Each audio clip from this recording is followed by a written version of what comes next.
Welcome back to CNN. Back to the live images out of Miami, Florida right now, the scene of a growing tragedy, a bridge that has come down, crushing cars, crushing pedestrians. This was a pedestrian bridge recently installed just days ago, in fact, on the campus of Florida International University, the campus to some 50,000 or so students, the second largest public university in the state of Florida. I want to bring back in our Kaylee Hartung. And Kaylee, I'm looking at an article right now from the Miami Herald that was just published days ago with the title, "Instant Bridge Aims to Make a Dangerous Crossing Safer for Thousands of Students." This bridge was designed to help make it easier for people to get from one side, from the Sweetwater community, onto campus. They have an estimated 4,000 or so students who go to this university who live on the other side. And obviously there's a large highway, it appears, that this bridge was crossing.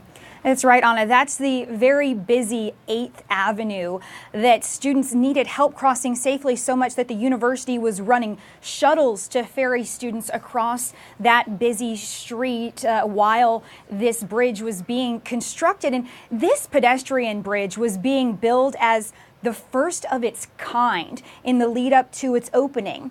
FIU officials had explained to reporters that the bridge was being built using what they called accelerated bridge construction methods. And the university said the modular construction method would reduce potential risk to workers, commuters, and pedestrians, and would also minimize the traffic interruptions. But to hear that a bridge being built of the first of its kind now crumbling in the scene before us as we observe brings about so many questions that we can't possibly answer at this moment. As we continue to hear from the Florida Highway Patrol that several are dead, and as you can see there, cars crushed beneath that pedestrian bridge on the busy 8th Avenue that runs through Florida International University.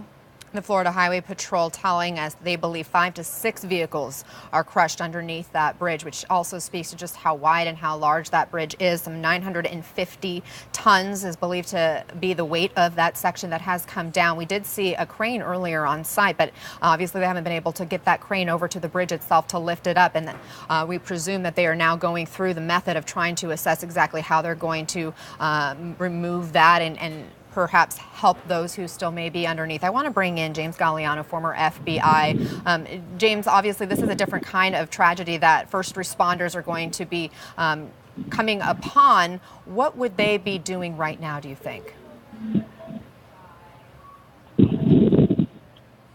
James Galliano, can you hear me?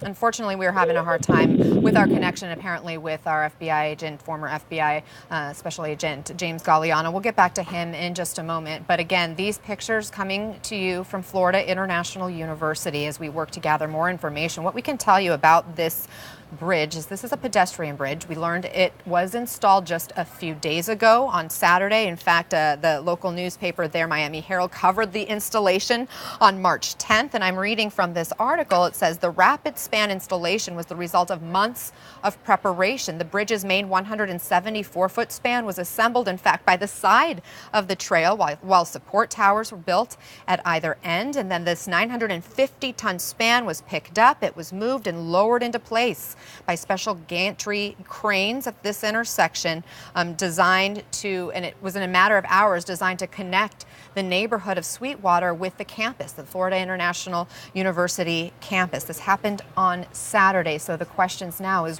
what went wrong in this installation process.